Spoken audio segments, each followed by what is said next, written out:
Hello there, welcome to lesson number 8 in our series on creating ceramic and porcelain objects using FluidDesigner for 3D printing. In today's lesson we're going to show you how you can use a Torus Knot curve to create a ceramic object which could be a kind of cover for a glass vase to enhance its appearance. So if you start off FluidDesigner, we want to go to Learning Projects, Ceramic and Porcelain Projects. We're doing lesson number 08, so if you scroll down and drag and drop 08 onto the workspace, this is the object that we're going to create here. It's a Torus Knot vase cover, and we're assuming that you have some sort of glass vase which would fit on the inside of this, and this would just enhance its appearance. I'm just going to switch on screencast keys. Start the display. So any key presses I make should be displayed in the panel down here. Very important that the toolbox is open. If the toolbox is closed, you can press T on the keyboard. T sort of opens and closes it. Alternatively, you can click on the plus sign there, that will open it up.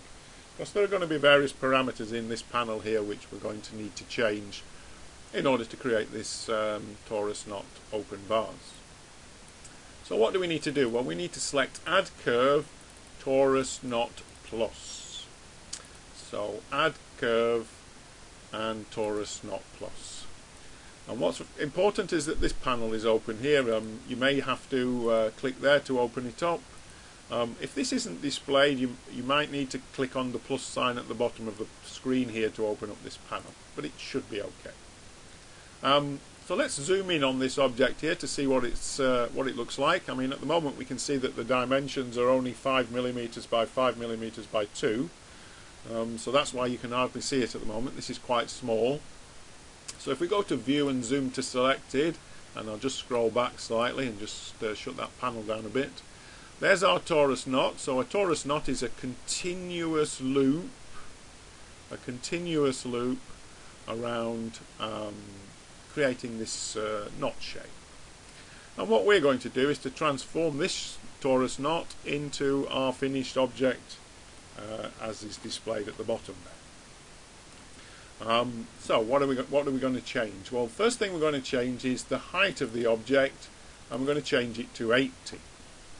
Now if I just change this height slowly, now if I click on the end here it will be very slow. If I hold down the left mouse button and drag the mouse to the right, you can see as the value increases, as this height increases here to 10, the Z dimension is the blue arrow, changes to 20. So what we're getting is this height here, 10, is 10mm approximately above and 10mm below, which gives you a total height of 20mm for the object. If we increase this to 20, you'll see that we double on that. So that's about 20. So it should be 20mm up in the Z dimension. 20mm down in the Z dimension gives us a total height of 40 at the moment. We want a height of 80, so I'm going to type it in this time. So type in 80, and if I just scroll back with the center mouse button, there's our object now. So it's about 80mm above, 80mm below. Add the two together, the total height is about 160mm. So there's the height of our object. The next thing that we want to change is the scale. Well, if I hold down the left mouse button and drag this scale, you can see as I drag it, the object is opening up. So the scale here is the scale in the X and the Y. So it's opening up the width of this object. We want a scale of 25, so I'm going to type in 25. And as I do that, what you notice is that the X and the Y dimensions are 100. So in other words, they're 4 times this value here. In the height, it was just double, but in terms of the scale, it's 4 times the value. So you do need to be aware of that. Now the next thing that we want to change is the thickness of each of these strands. If we tried to print this at the moment, it would be very, very small indeed. In fact, it'd probably be too thin to actually print at the moment. And this is the value here, the bevel. This is what we need to change. And again, if I drag the mouse to the right, you can see as I increase the bevel, I'm increasing the thickness of each of these strands. If I type in a value of 1, what that effectively does is give me a thickness of 2 millimeters, twice this value. If I type in a value of 2, it gives me a total thickness of 4 millimeters. So you can think of the bevel here as being the radius. So the radius would be 2 millimeters and 2 millimeters, giving a diameter of 4 millimeters. So that's what the bevel does. It changes the thickness of the wires. So there's our object at the moment. Not quite the same shape as the one at the bottom.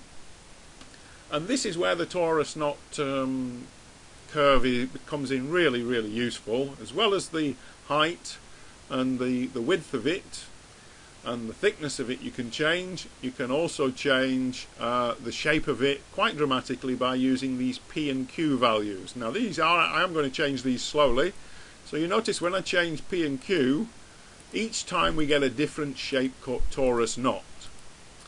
So there are hundreds and hundreds and hundreds, in fact thousands, of different shapes of Torus Knot that you can actually produce just by changing the P value and also changing the Q value. So you can get all sorts of combinations, all sorts of interesting shapes quickly and easily. What we want is P to be set to 8 and Q to be set to 15 to replicate the knot that we've got here. And as you can see now, that shape is pretty much spot on. Well, it is spot on. It is the same values. The only difference is the colour. At the moment this is grey, this is white, and what's happening here is that this is a curve at the moment and we can't print curves.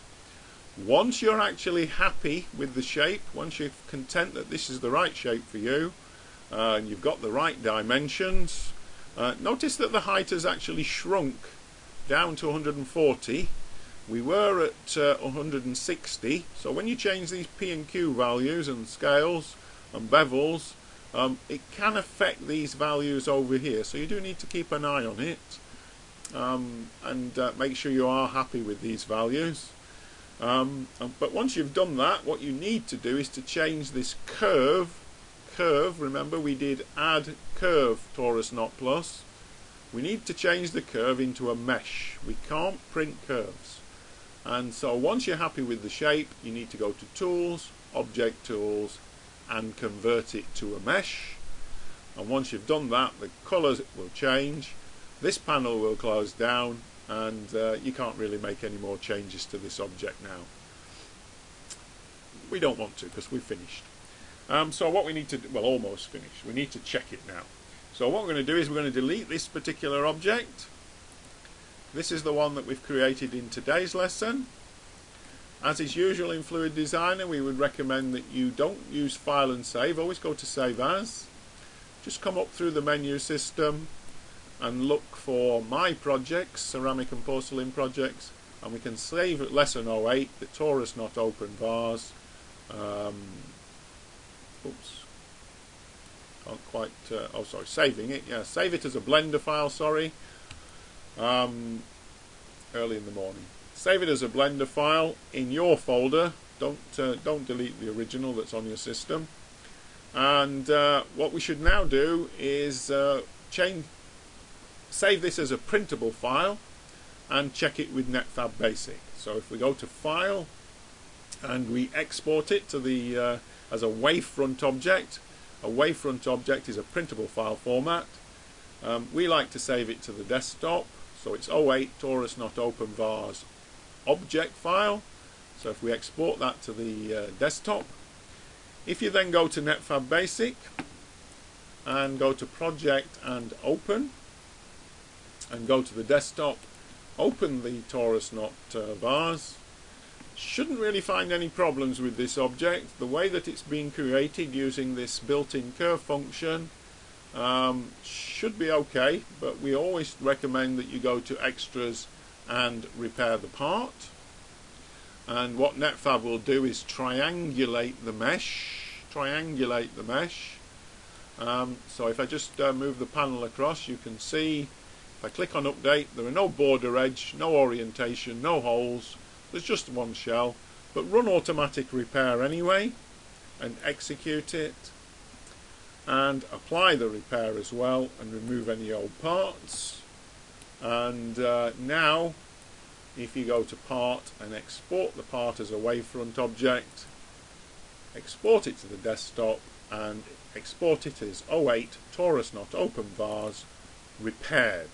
And this is the file that you would print if you wanted to create a solid copy of this.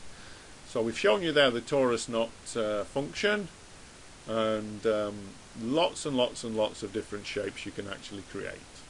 Okay, so that's the end of today's lesson. Thank you.